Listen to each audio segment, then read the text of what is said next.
Naya Obuache, but I guess for all of us, we love to just call him MOG Music. He's my guest on the AM show. We're coming to you live from the frontage of Joy FM, really. So we can see the main road near our studio, just right behind us. And I want to say good morning and welcome to the AM show. Thank you for waking up super early to be on the show. Thank you for having me. You're also the reigning male vocal of the year. Right, yeah. Into Ugusu Duhini. Yeah. But you're a songwriter, Yeah. you're a music pastor, Right. and you're also a singer. Yeah. You play almost all the instruments. Yeah, that's right. That's right. So what's your favorite? Like, what do you enjoy doing the most? In terms of the instruments or the department, Instruments. I think I enjoy all of it together because every department gives me an opportunity to express a side of me that gives me fulfillment. So I enjoy doing everything together. I don't know, but it's just the call of God upon my life. So I just enjoy fulfilling it. Yeah. And how long have you been doing all of this? Well, the instruments, I think the instruments the oldest because that's what I started. I started as a drummer. So I've been doing it for more than 2 decades now. Yeah. Wow. Yeah. Wow. Before I get into the conversation proper, Right. I thought that we would clear a few stuff. Claire? You went to a disco. That's fine. But how many degrees, diplomas, Oh my God. PhDs do you have? Let's put that on the table and then Oh we my can shift God. straight away. I have 1 degree. Okay. That's the only one I have. Yeah, I have a degree in computer science. Basically, that's it, yeah. How much does education mean to this business that you're into? It means a lot because you need to understand the business side of it. There are contracts you have to read and all that. There are steps you have to make. And you need to understand how things operate, how to execute projects. And all these things are taught in school. Assignments, group works and all that. So even though my education is my secondary job, I'm applying what I learned in school in my primary job. That's the music, so it helps. I listened to you confessing that you almost gave up before your hit song Be Lifted, and you wanted to go back to corporate. Yeah. Like, what was it that was, and this was just what, days A day before the release. release. Yeah. What was happening there? I think I was worn out. I was depressed, because I financed the project, most of the project myself with monies that I got from people. Some I had to travel outside the country to go and work to get the money, So I was very depressed and I was worn out. And I was like, I can be working in a company where they pay me good money and I don't have to be stressed like this. So I just wanted to just give it up and go back. I had a team of people that encouraged me and the rest is history. You do music in church. Right. You actually teach music. That's right. Yeah. So I was just thinking, what could get a person like you? Even if you're not hitting corporates, you're performing in church. Yeah. Yes, of course. You're performing in church, but there's a limit to what the church can offer you on the table in terms of finance. And when you have a family, you have to take care of their financial demands. You need to put something on the table, that can support the family. So as much as you're fulfilling your gift and your talent and your purpose in a way should be also in a way support you in a way that you can put food on the table and then do things right. So are you financially fulfilled now? God is still blessing me. Nice. I like the sound of that. Yeah. I want us to just go back a little bit to the very beginning, or let's just say, backtrack a little bit to last year, male vocalist of the year in the VGMAs. Yeah. What does a crown like that do for a person like you, and what have you been able to do with it in 1 year? You see, when they are specific on the award was very specific. Male vocalist, it means your vocal dexterity is like amazing, so people really tend to listen to what you sing. They score your notes. People are very very musical, score your notes and all that. It placed a lot of demand on me. People were coming in for features and asking me to do songs with them and all that, which held me one way or the other. It placed me in the limelight for the industry players to also discover me and know me more. I mean, the likes of you knowing me right now, inviting me for an interview today, you know, and the international appeal. I mean, those outside Ghana also connected with me, and they were able to listen to my music and know that, oh, the guy really deserves the award that was given to him. So for me, I think I'll just thank the Lord for what he did, and also the fact that it has given me the leverage and the exposure that it demands for me to have in this industry. So basically, that's you know, not sure that's how I can put it. It just brought me out into the limelight for people to know who MOG is, what he does, and all that. Okay, yeah. Great. What kind of support? I mean, you know, like elsewhere, when artists are in the church, they also have massive support, not just from the pastor, but the congregation. They actually buy your music to listen to your music. Is it the same with you? Well, I can say yes and no, you know, because you have most of my church members in church. When they see, oh, I love your song, someone will go like, I love your song, can I have a CD of your song? You know, so, can I have a CD of your song? Some to go like, it's online. Where can I find it? And they make you send them the link so that they can download. So it's 50-50, you know, but gradually to pick up. What do we have to do to get there? Because see, if the members in your church alone were to buy your music, follow your music, pay for your music that they listen to, that would be lots of money. Yeah, I'll be a millionaire. That's true. I mean, I think it's the awareness, you know. Not all of them are digitally inclined to understand the digital space, you know. So when we educate them, they should be able. So I think it's the onus falls on us to educate them, let them understand that this is how you can get our music. It's going to cost you a penny to get it. You know, just get it and let it be a blessing to you. Yeah. You've done many collaborations. Yeah.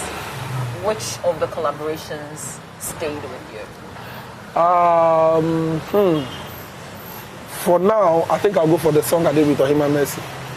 You know, because I mean, even before she requested that I do the feature with her, I was in the studio when Kewa was working on it, and I literally had goosebumps on me. Like it was crazy, you know. So when she called me that I want you to be on that song, I was like, what?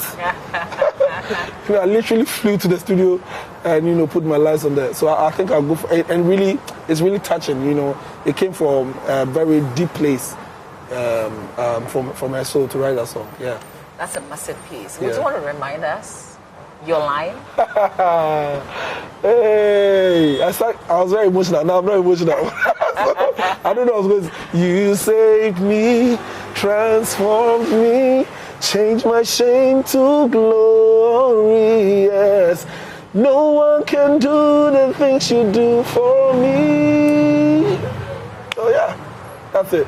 What does it speak to you personally? Yeah, I mean, I've been through a lot of things growing up as a child, you know, and the fact that I've been able to walk on the tangent of a pastor and a Christian and a staunch believer as such, it surprises me, you know, because some of the things I've been through, I at least expected that God would use me the way He's using me, you know. So the fact that He changed me and changed my shame to glory, it's a testimony.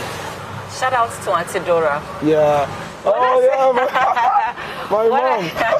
Yes, your mom. Yeah. I mean, is she aware of the person you've become and the fact that, like, you're a big celeb? This is what she prayed for. No, I mean, she always wanted me to be a banker, you know, because those times when she go to the bank and she see people wearing suits, she was like, oh, let me fair, you be a banker. But I'm like, no, banking is not my thing. Wait, hang on.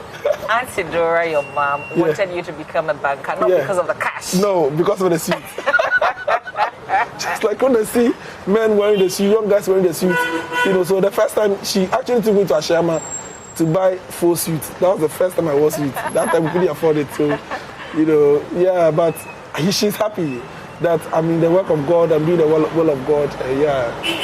You know, before my interaction, we were talking. Ben, my colleague, and myself were talking about this get quick money, instant, becoming an instant millionaire. And I'm sure you've been following the story, the kind of thing that people do to make money.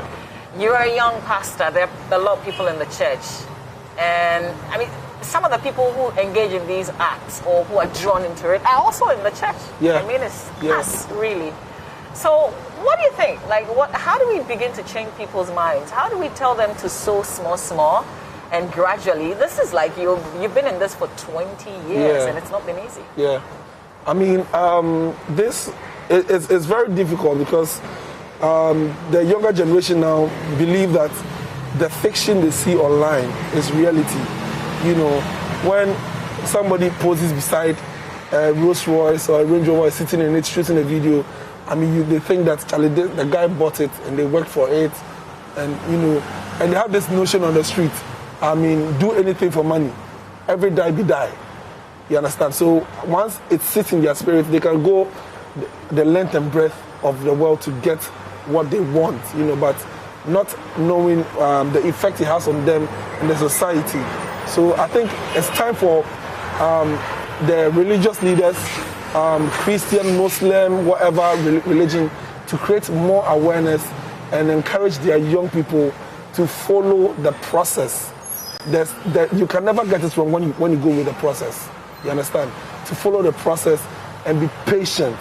It falls on the religious leaders. It also falls on the government to also, create systems that will help the younger ones. Because once they're sitting home and they are not working and they are frustrated, they will always find their hands to do something. But if systems were working adequately, I don't think we'll be having this juju men and all these things. So that's my take on it. Have you been tempted to do the shortcut before? Oh, no.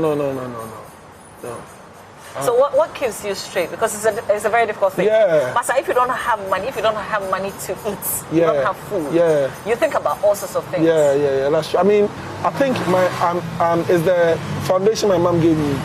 Never envy somebody's success. Be content with what you have. Work hard for your own results. So basically, these are the things that she was always pumping into her head. So it's part of me, So that's what I work with. Music is a very difficult place, the industry. Right. I mean, you have like how many albums? You say 5. Yeah. And your first album didn't get you to this point. No. Your second album didn't get you to this point. It was a 10. Just take us through the kind of challenges that you've had. I can take the whole day. But I mean, the challenges were Ghana has a music industry which is great and awesome, but it's very difficult for you to understand the industry space as a young man, so that you can lay your path in terms of your growth. Even sometimes to get industry folks to help you becomes a tough thing, because you don't have the financial means to support yourself individually.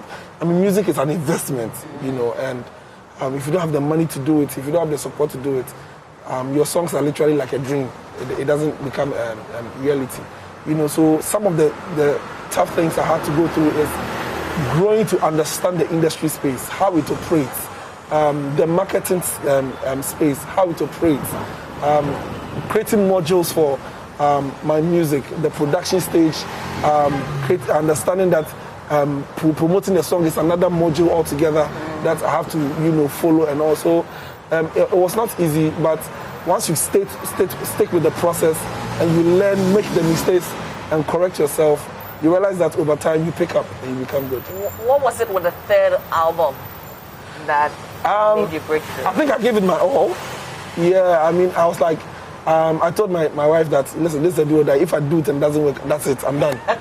And I told God, I was playing with him. I said, God, I am giving it my all this time. Everything, every fiber within me. And it was so bad that I literally had to travel outside the country to go and work, get money to come back. Actually, I took a loan from my dad to buy the ticket, to go and work, and get money to come back to Ghana. Have you paid him back? I paid him. Immediately I landed from the airport, I said, I brought here my money. So before I got home, he took his money. So I gave it my all and it paid off. Can I confess, and I'm sorry that I had that thought, I actually thought Be Lifted was not a Ghanaian song. Oh my days! You're not the only person. You're not the only person. And I'm sorry. I'm sorry that I ever thought that Oh way. my God! Yeah. I mean, I forgive every Ghanaian who thought that way. You know, people thought I was Nigerian. Some actually thought I was Black American. You know, so I'm the Ghanaian. Nana Abuachiado. Hey, Asemo. I was asking my colleagues this morning. MOG.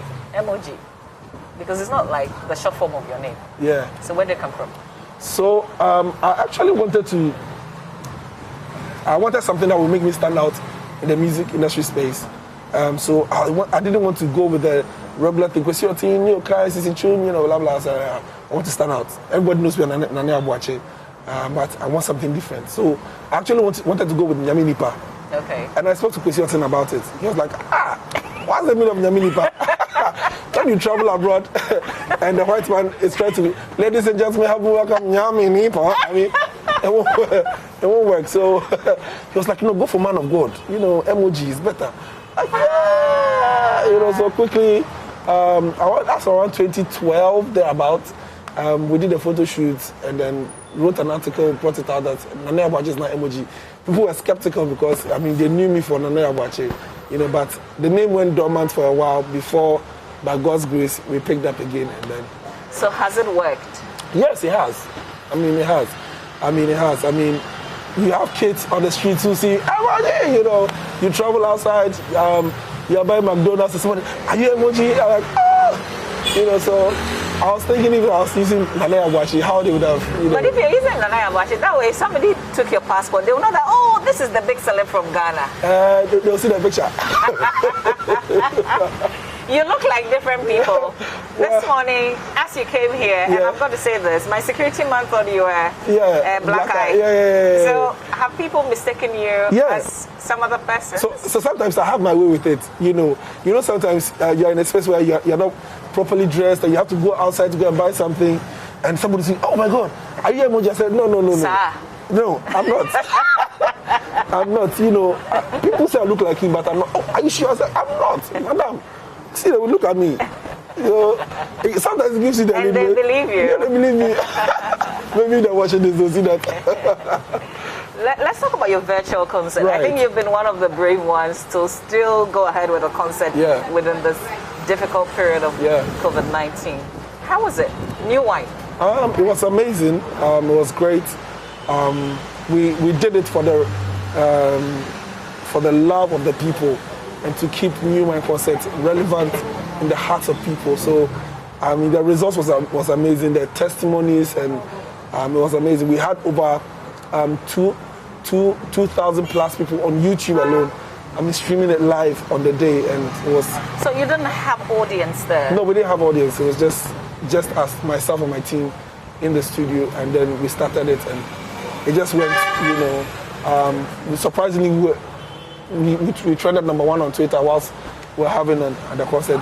It shows how much people were being impacted by administration. Yeah. But things like that are not cheap.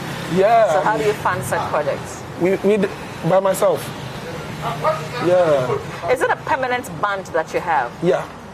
That's my team I work with. Okay. Yeah. So what's up? I mean, you're still a music pastor. Yeah.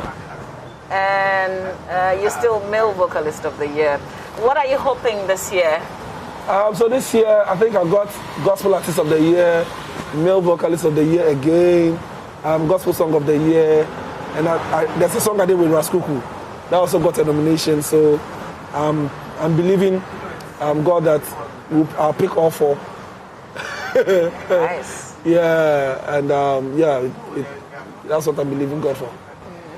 I was listening to Fache. Right. Is it Fache? Pastor Joe Vision's song. So that's like a cover you did? Yeah, cover, yeah. Okay. Why did you do that? Well, the song ministered to me when I was a child, you know, growing up.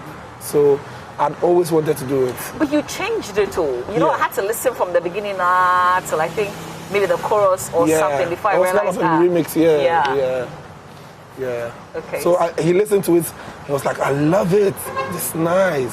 God bless you, young man." You know, so it was just amazing.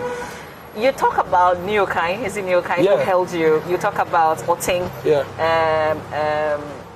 you talk about your own pastor, Right. Reverend Sam Kwanshankra, people who help, and then you also talk about Kewa. Yeah.